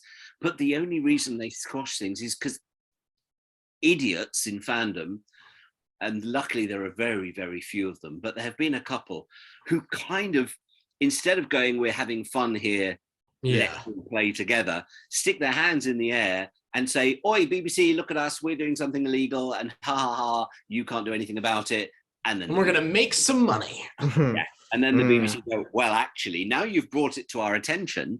And it's like, guys, don't be so stupid as to kick off on Twitter or whatever about how awful BBC are towards fans. And because they're not awful. They're, Christ, compare this to probably what Star Trek and Star Wars has gone through over the last. Oh Lord, Oh, with yeah. the Axonar stuff from Trek. That people in the world, and we should be grateful to that, and not on the rare occasion that they do actually sit on someone and go, "Excuse me, it's not about Doctor Who, but it's like you've taken someone else's copyright here. Oh, you've done a fan audio of an actual script that somebody wrote and has been paid for, and you haven't got their permission to do this." And you're going out there to do it and to make money, well, then they're going to turn around and squash it. And there's no point in stumping feet on Twitter and going, oh, it's not fair, the BBC are victimising us. You're an idiot for doing it in the first place, and waving it in their faces. It's just waving a red flag in front of a bull. It goes beyond it for everyone else, because suddenly for 3 months, and it is only like 3 months, suddenly the BBC do start taking an interest and go, well, hang on, what else is out there that maybe should be squashing for copyright? And they start squashing things that probably would have got away with 2 months ago if everyone else had shut up. I know a few projects that have suffered because of that. Ego thing, and ego is a very difficult thing, because I think for some people it's very hard, and I'm sure I'd have been guilty of this myself in the past. It's very hard when someone else is getting an awful lot of publicity is the wrong word, an awful lot of recognition for doing something like Big Finish or a Doctor Who novel or a Doctor Who comic, and somebody else has been doing it for years on a fan basis, and they kind of get a little bit green around the gills going, well, actually, I want to be known for this as well. And they just raise their head that little bit too far above the parapet. Yeah. And instead of what they dream is that someone will go, oh my God, that guy's brilliant, let's use him. What they actually do is go, that guy just painted a big target on themselves.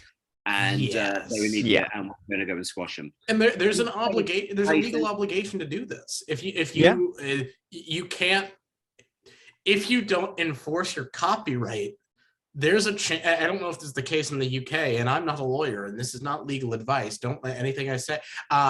You can lose your copyright. It can be chucked out the window because you haven't enforced it. We can criticize businesses that someone can turn around and say, you've let this go for the last 20 years. Now you can't suddenly say after 20 years, oh, I want to stop that. Yeah, and absolutely, that's a complete precedent, and you know, People have to be very careful about that. And it's just when you get one or two people out of the many thousands of creative Doctor Who fans, and Doctor Who fandom is the most creative in the world. People in it are just brilliant. You get one or two people that stupidly stick their hands up and ruin it for everyone else.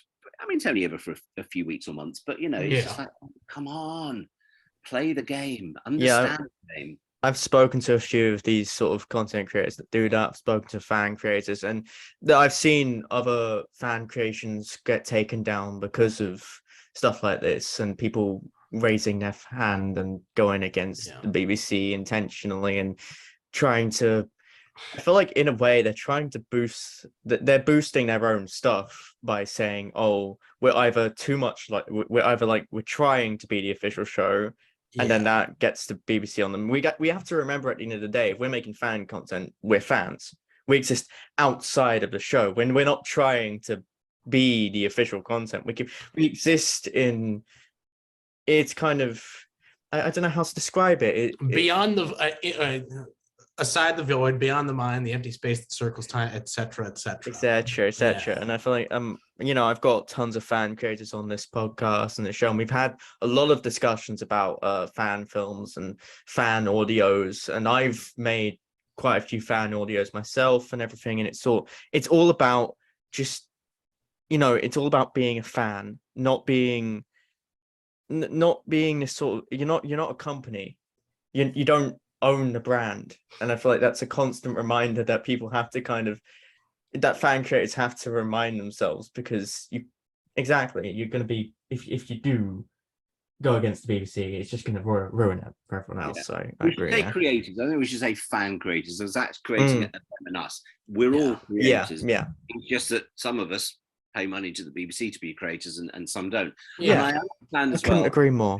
Completely. A lot of people think it's a bit of a club they can't get into, and they're sweating away creating their stuff, whether it's art or fiction or factual or YouTubes or podcasts or whatever, and everyone's slaving away to do the best, and they feel they can't get in through the door to the big finishes or the Times or the BBC books or whatever of the world.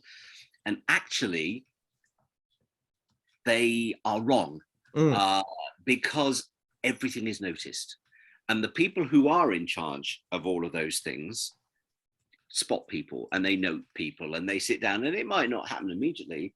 I mean, I know when I was running Big Finish, and this is long before the eras of podcasts and YouTube and things, I had a slush pile and people sent stuff in. But also, I was on the internet. I wasn't on the internet as myself, because I wasn't that stupid. But I was there, and I was monitoring stuff, and I was seeing what fiction was out there, and I was seeing what people were doing. I was looking as well an awful lot of artwork, thinking, well, my cover artists, I'm going to need to find new people eventually, because they're not going to want to keep doing this for the next 30 years or whatever. So everyone looks for the next talent, and it's all out there, and it's all brilliant, and we're all just fans, and we're all creating, but people shouldn't think that they're creating into a vacuum. You're not. You are actually being noticed. You are being spotted. And there's a lot of people who are really, really good, who get the opportunity to then, I don't want to say go up to the next level, because it isn't that, but have that opportunity to play in the sandbox of Big Finish or Titan or BBC Books or whatever. It does happen. And these new people are only really coming through because of what the content they're creating themselves. So everyone should carry on doing it, because you are being spotted and noticed. Yeah, I mean, I know a few creatives that are now working with Big Finish or have worked with Big Finish. I mean, a good friend of mine, Dominic G. Martin, is now part of that sandbox as well, and he's continuing his fan stuff as well. I was going to say, well, not even his fan stuff, but Dom's work for Big Finish fundamentally comes out of that stuff he was doing for his own audios. You get noticed. Nick is very, very good at having his finger on the pulse of that.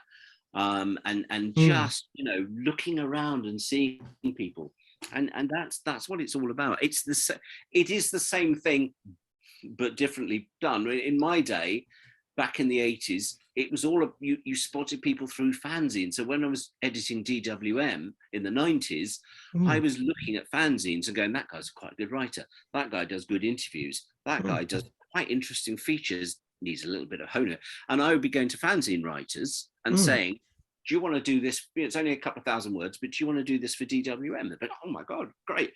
Now they're editing their own magazines and have gone professionally into, but that's how it all starts. It's your job as well, whether you're the editor of DWM, whether you're the head of Doctor Who books, whether you're certainly, in my case, running Big Finish, it's your job to have an eye out and look for the next generation of talent. And we're living in an age in this 21st century where that talent is incredibly visible thanks to Instagram and Twitter and to some extent Facebook, but Twitter and Instagram are the main ones. That, you know, you're being spotted. That's where we're finding new people from, and it's fantastic. 21st century is when everything changes. I hope they're not looking at my Twitter. That just seems like a dangerous game. Well, no, most people have got you on their block lists. I hope so.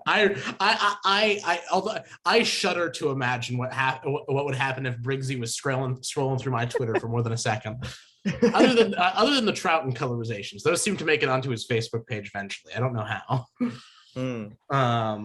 But yeah, I think it's a brilliant process. It's a brilliant, you know, sort of cycle, and you know, being I also personally don't like to differentiate creatives, but being a part of the fandom and growing up evolving your fan work gives you a chance to grow as well before stepping into, you know, the different sandbox as well. I think it's just like any other job, really. You get recognized, you do stuff, you get seen, and then you evolve as you go along. I think it's brilliant, and Big Finish is an amazing company. They do amazing Doctor Who stuff, just as fans do, just as every creative within this fandom. You know, we have to remember that Big Finish was started by fans. The VNAs and the PDAs and all of them were started by fans, took in fan writers. It's not exclusive club as many make it seem. I think that's brilliant. Yeah. What was I going to say? Well, you were going to say that the War Chief is inexplicably the master, and there is no competing against that. And I'd just like to say that Jacob should be in a psychiatric hospital forthwith. God, this really turned into group counselling real fast. No, there are some things beyond counselling. I've got a question. Rory. Hello, that's me. Hello. Why do you do a podcast? I know. I just love talking to people. I love, as I mentioned, the creative process. I mean, at first, like, it was this thing because, you know, I spend quite a lot of time audio editing, and so it's kind of with podcasts. It doesn't with this podcasty type show, as I used that scientific term during the opening. It's kind of easy to make content alongside audios, but it's also a great way of talking to people. It's a great way of, you know, I've always loved having these sort of conversations with people because, of course, in real life, you're not surrounded by Doctor Who fans all the time. Although you're going to Brighton, you're going to be surrounded by Doctor Who fans. I know. I'm looking forward. One day you'll come to Baltimore and you'll know what it's like to live in a drought. But yeah, but is there an end game for you for this? Is the podcasting thing I'm not saying I expect you to know what your age to know what your career is going to be, but is this something you're doing because you want to work in the media in some form or other? Well, I've always wanted to. Well, I've not always wanted to work in the media industry. I've really realized that during the pandemic. I feel like the pandemic was it could be a huge creative boost for a lot of people who didn't realize they wanted to go into that industry during then. Because originally I wanted to go into politics and business, and that just isn't me. And I just didn't know it at the time. It was, quite frankly, dull and out of control. But and of course, I love political writing. I love putting politics into writing. But then I realized when I went into college that I'm more of a creative. I love creating more than maths, more than all those other subjects. And so I only really started this podcast this year. I'm only 14 episodes into it. But every single one I've done, I've just absolutely loved it. And as for my career path, of course, I'm going to a screen and film school now, and I'm really trying to harness my creative kind of potential in a way. I'm really just And I love talking to other creatives. I find there's such interesting conversations to be had there, and I realized I was having these conversations and how brilliant it would be for other people to hear those conversations, but to also have them, because that's the thing. We were talking about the creative sides of the fandom, this fan base, and that very much inspired me when I was a kid. All these, even like figure animations, or nothing like there was the 10 Doctors by Babel Color. I don't know if any of you heard of that. Oh yeah. Yeah. But Oh, that yeah. that was like a huge memory for me, was watching these YouTube videos. And so getting the chance to talk to other creatives, whether they've worked in an official capacity or more fan capacity, it allows me to get an insight into how they their creative process, but it also allows me to kind of present myself in these videos as well, because with most of my content on my channel, it's very much me writing, and while I do inject a lot of myself into my writing, as does every writer and creative, or editing, I feel like it's a great way to kind of present my thoughts and stuff, my creative insight, as well as hearing others and having that interesting conversation about anything and everything. And that's kind of why, really, at the end of the day, it's a lot of reasons, but at the end of the day, it's just fun. It's just fun talking to people, and I love it. I love being this. I love being in this fan base. I love being Rasslon Productions just as much. And I feel like this year, especially for me, has been quite difficult. I lost my dad. And so when it came to content creation and all that such, I did hit a burnout because of that reason, because that's what happens when you lose someone. You kind of hit that stagnation point at some point.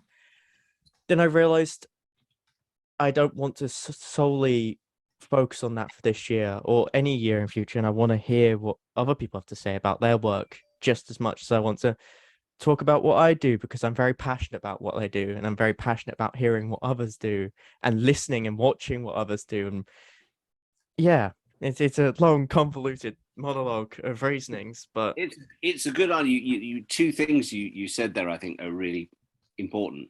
One is the word fun, because I just think everything we do as fans of this show, or fans of any show, but particularly fans of Doctor Who, because the creative people are so fantastic, it's got to stay fun. And I do worry when I see people on Twitter ceasing to have fun doing what they do, and you think, well, stop. You're not obliged. No one's holding a gun to your head and saying you have to create this content. And if you are feeling burnt out, if you are losing that sense of fun, no one's going to hold it against you if you stop and say, I need a week, a month, 6 months off and doing something else, because it has to be fun. You have to, there's no point in doing anything that's fun.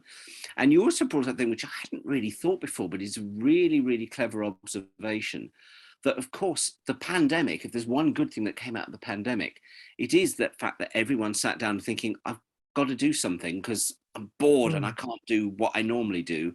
Bang, there's this huge influx. And of course, over the last 2 or 3 years, that influx of new creativity, as I say, through, in my case, I see it on Twitter because I'm not on Instagram, but I know Instagram is huge for it, has come out of the pandemic, has come out of this need for people to do something positive and creative through one of the worst things that, we've ever gone through. So I think that's a really fascinating observation to make. Yeah, I think that's something that I've found out more and more through these podcasts, is that I've talked to other creatives within this fandom, and I intend to talk to so many more, and a lot of them really hit their stride or started during the pandemic, or some of them were stagnated and found something else. It's all about, even if you like, that's the main thing. People treat working in an official capacity as if it's this whole different world, but at the end of the day, it's just everyone having fun with what they do. Of course,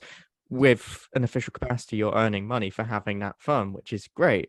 You're being creative. Well, yeah, you're being creative. You're doing what you want to do, and at the end of the day, that's the most important thing. And if you don't want to do it, you can always find different content, or if you're hit of burnout, you can find new things to do. It's not, the thing with creativity is that you can't limit it. You can't pull it to one singular thing. The moment you limit it, the moment it becomes claustrophobic and not fun. I still very much do audios, and I still very much have plans going forward, especially going on with uni and such, to continue working within that field on a fan capacity. But I also want to expand with uni as well. I want to do different things, make short films, make screenwrite, edit more, produce more, just do. It's not even a fact about doing more. It's about, at the end of the day, it's doing what you love and finding new ways to express that love for the creative industry, the creative media, or what you love to do, or the show that you're writing for. That's how I view it. Brilliant. No notes. Yeah, and so yeah, if you have any more questions, Jacob, because I know you sent me one or two beforehand. I was preparing for this big presentation, and so I was like, okay, rather than doing that, I'm going to think about things that I wanted to I would love to gossip about. So like Lost Stories is all like, I've always been like a fascination of Doctor Who fans, and I guess with your hands in as many jars as they've been, I bet there's like a few stories that you've wanted to tell, or a few stories that you've run into that have just kind of like fallen through the cracks. Are there like any stories that you conceived of that just weren't meant to be for one reason or another? That's a very good question. No. Seriously, the answer is probably no. I've certainly never been in a position where, not that I can think of, where I've sort of gone, oh, this is going to be a great thing that I want to do, and it hasn't happened, because I don't think I'm clever enough to come up with that many different ideas. When I was at Big Finish, I'm trying to think if there were any scripts I commissioned at Big Finish that I then didn't do. And the only one I can think of was Mike Tucker's Master Story, which you'll appreciate, with the Krill. Yeah. And Dark Rising relied on having Anthony Ainley play the Master. Yeah. And when he said no, that whole story went out the window, and we did Dust Breeding instead, which I think was the best move we could ever have made. Oh yeah. So I don't think that never went to script stage, but it certainly went into quite a detailed storyline stage. I can't think during the rest of the 8 years I was there of any actual major stories. I mean, everyone sent, a paragraph about this, that, and the other, and I'd say yes or no to it, because that's how you do these things. Yeah. Someone sends you 2 or 3 ideas, and you go, well, let's go for that one. And I know Lance sent one in once, along with a couple of others, and we went for Primeval. And I can't remember what his other storylines were. And Alan Lear submitted another one after Minuet in Hell that never went anywhere. But generally, I didn't have the time at Big Finish to sit around and work on lots and lots of stories that ultimately wouldn't go anywhere. Once you'd got something in mind, you made it happen. You had to make it happen. There were a couple of things I commissioned that actually I think went to script at around the time when I left, that when Nick and Sharon took over, they scrapped. I think there was I think I'd commissioned, I'd commissioned up until around story 110, I think. And I left, my last one was 96. And I think probably 50% of the things I'd commissioned they used, although they spread it over another while. And I think there are 3 or 4 that they just wrote off and went, that's not what we want to do with Doctor Who, which is absolutely fine. Yeah. So they killed those, and that was the end of them. But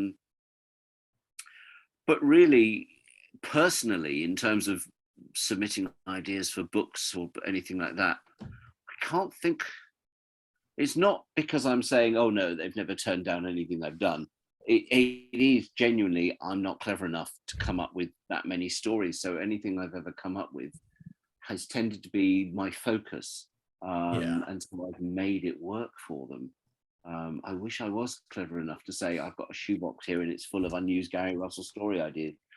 There's a big old binder called The Return of the War Chief by Gary Russell, and it's just No, you see, that would have happened.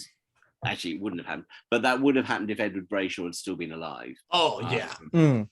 I can't imagine the character returning without Brayshaw himself being alive. It's like from a writing perspective, what do you really do with that character who's like from a Doyleistic perspective just a precursor to what we know as the Master? Not the Master. But like at a certain point you'd be writing a new character without Brayshaw around. Yes, like exactly. I've just remembered something else. There was one script that we again was storyline stage. When we did Master and Davros leading up to Zagreus, so I had the three villain stories. Yeah, we ended up with Omega, but actually before Omega, it was going to be the Toymaker. That's interesting. I don't know if it was Nev. I think it probably was Nev. But honestly, can't remember who was going to do the Toymaker story. But I remember we had the synopsis and everything. But the first thing I did was I went to Michael Goff and said, will you come and do it? Oh yeah, because that was before Goff had passed. He was. Oh yeah, long time before. Yeah. Long time before. Yeah. And I did I go through Annika? I think possibly. I think I went through Annika and Michael's son because I knew him through Annika. Anyway, and Michael said no. Yeah. Or rather, Michael got his agent to say no. And I said, well, I think somebody may have whispered in my ear, well, we could always recast. And I was like, no. There's no point in doing a Toymaker story without Michael Goff, in the same way that if Ian had said no to coming back to play Omega, we wouldn't have done that. Well, actually, we might have done. Yeah, there were two voice actors for him back then. We could have gone to Stephen, but I really wanted it to be Ian because I'd worked with him and I knew him. And again, if Terry had ever said no to playing Davros, there's hundreds of Davros things that we'd never have done. I mean, I Davros, which I'm immensely proud of, could only have been done with Terry. 100%. It's always a big disappointment. There's two actors who passed before Big Finish started, who is always a huge disappointment to me because A, I know they both would have done it for me, and B, they'd have been brilliant. One's Michael Wisher. For donkey's years, and he would have loved Big Finish. He would have absolutely grabbed it with both hands. And the other is Pertwee, who would have been astonishingly brilliant coming and doing Big Finish. He was great on audio with the the great man. Brilliant man. And it's a shame we lost him sort of 6 months before we started doing Big Finish, because I would love to have got him back as the Doctor. At least you still got to use echoes of him in Devious in the of Devious. I mean, I it was a really good idea at the time. And Davey Darlington is a genius because he made those clips as clear as humanly possible. They probably weren't as clear as they should have been, and I probably should have had the guts with that to go, you know what, let's not do this. But it was too late by the time it was all coming together, and I went, Davey Darlington was going, I'm really sorry, but I just don't think these are as good as you think they're going to be. But it kind of worked. Played around with it. We had fun, and it got Pertwee into a Big Finish production, which is the main thing. Really, is that's what I wanted to do because he's my Doctor. He's when I listened to Zagreus, because I started listening to the main range that was on Spotify before I knew a lot about what was going on behind the scenes, and I didn't really think about it too much because I was like, Pertwee's dead, right? He couldn't have done anything for these stories, but it didn't take me out in those moments. So I mean, the audio quality was at least enough for a listener to be still in the story. Could you hear what was being said? Yes, I actually could. Yeah, I could hear it. Good, because I always worry that you couldn't, and certainly at the time there was a lot of negativity about Zagreus, and one of the biggest things was, we got Pertwee in there, you can't understand a word you're saying. And I was like, well, pretty sure you can. But... Zagreus is just it's a story. I think a lot of people want to go into Zagreus very early on, like skipping through the rest of the main range beforehand, which is not a good idea. Oh my god! Can you imagine trying to comprehend like an iota of what's going on if you just plug into Zagreus without at least listening to Neverland, like all that stuff like preceding it? It's a lot of people have trouble with audio drama as a medium just because you can't. Not everybody can picture things, but going into Zagreus, I can only imagine. But I love Zagreus. I think it's completely bonkers, but I love it for it. I think that's when Doctor Who is at its best for me, when it's completely bonkers, off the rails. Just I absolutely love it when it does that. It works.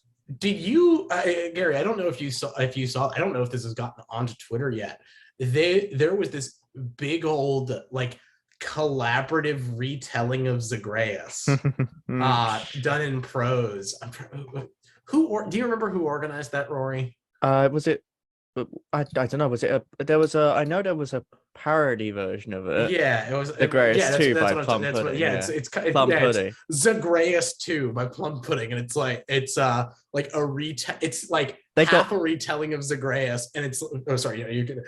They got they got different writer per page per chapter, and they could choose to lead it on from the last one. They could just choose to do something completely bonkers and leave it to the next. So it's just done like a big game of consequences. Yes, exactly. Yes, exactly. Oh, it's a lot of fun. Completely bonkers. Yeah. I mean, talking to John Pertwee, by the way, and we were talking about of course, growing up and everything else, cool. But something that I grew up with that, of course, I sure we both know about is Wurzel Gummidge, which was something that I grew up with quite a lot, because that show was incredible. And I have a lot of memories of Wurzel Gummidge, which of course was long before before I was born, naturally. But I think my mum introduced me to it through DVDs, it's a brilliant TV show. John Pertwee was an amazing man. It really is a shame that he's no longer around. Because as you said, he would have been amazing in Big Finish. But yeah, the whole Devious thing, it was really interesting learning about that as well, because I love Devious. I think it's one of the best things from that time. Because one day we'll get the whole thing. One day. I mean, they are re-releasing it on YouTube currently. Yeah, no, I've been keeping up with it. It looks pretty good. It does. Oh, actually, so around that same time, so you were still at Big Finish in 2004, right? Yes. So this might require recollecting a very like weird and brief moment in Doctor Who history, but like back in 2004, this was like before Russell's series was announced and whatnot. I'm so sorry, I'm going into Scream of the Shalka. So when Scream of the Shalka is like the heir apparent to the Doctor Who continuation throne, I know Big Finish was, or I say I know, but I don't know for sure. That Big Finish was supposed to handle like the audio side of, or like the recording side of things for subsequent episodes, right? I remember reading about this somewhere. That's what I'd heard about as well. For Blood of the Robots, I think it was. Because means nothing to me at all. Direct quote of Gary, a direct quote of Russell T Davies staring at Richard E. Grant's face before casting Christopher Eccleston. I'm always curious about that, because it's just like it must have been a whirlwind between those two. Got to bear in mind that we've done so Dan had done Death Comes to Time. Yeah. Then we'd been brought in, which I'm sure pissed Dan off, do Real Time and Sharda. Then Schalke came along and we were out the door and it was all done in-house. So we were pissed off with them about Schalke. So I can't imagine, back of my head, there is something, but I can't imagine us doing a Richard E. Grant thing for BBCI. I think BBCI wouldn't have wanted us to. I mean, I think that stage they were doing it all themselves quite happily. Something that I've got at the back of my mind, that there was something that Simon Clarke wrote and John Ainsworth was going to direct, Was that a sequel to Schalke, or was I think. Was Simon Clark? Oh, okay. Wait a minute. I'm gonna. Because I know if I remember correctly, Blood of the Robots was supposed to be the next it was supposed to be the next story. Like, we've gotten the outline of it. It was released in like a Black Archive book. I know about it was Simon Clark, John Ainsworth. Yeah, I'm not sure that was being. I think that was BBCI again. Oh, I don't honestly think that was through Big Finish, but I'm not sure. It certainly wasn't something I would have been across. It certainly wouldn't have been something I'd have been particularly interested in, although I would love to have worked with Simon Clark because he's a genius. That's a question we need to ask Mr. Ainsworth at some point. Oh, yeah. He'll remember that. Just gonna write that down for later. But I don't remember it as being a Big Finish thing, because I think I was probably quite upset at the time that we'd done all this hard work on Real Time and Sharda, and hey, we're going to do a whole thing with Richard E. Grant as the 9th Doctor, and we're starting Doctor Who, and this is going to be the future of Doctor Who. And I remember thinking it was a bit of a kick in the balls to Big Finish, because we'd shown you how to do it, and then you went, haha, we don't need you now, we're going to do it ourselves. So I don't remember them coming to us and asking us to do the Simon Clark thing, but yeah, it may have been. It's one to ask John. I'll keep that in mind, because that is interesting. But I don't remember it as being anything to do with Big Finish at all. Yeah. I think it was BBCI, and they just said, asked John to do it. We certainly didn't commission Simon. The BBC definitely were responsible for commissioning Simon. Yeah. And it was because that all fell through that then they went on and did Ghosts of Albion, which of course again wasn't Big Finish, which is why I think that the Simon Clark thing wouldn't have been Big Finish, because they didn't ask to do Ghosts of Albion. So, but yeah, and then by that time, of course, I left Big Finish in 2006. So yeah, that would have been the Ghosts of Albion stuff. Anyway, it was way after my time. But I don't think that was Big Finish either. I think that was all BBCI themselves. Oh, my recollection. But as with all these things, I remember when I first started going to conventions back in the 70s and early 80s, and hearing actors go, it was a very long time ago, I really can't remember. And I'd sit there going, it's only 15 years ago. How can you not remember what you did 15 years ago? And now you're asking me something that's 15, 16 years ago. And I'm going, do you know what? I haven't got a bloody clue. It's a conspiracy. Gary's trying to hide the secret Schalke season. I can tell you everything I did when I was 14 or 15. Ask me something that I did 15 years ago. Ask me something I did 3 days ago, and I'm completely lost. Yeah.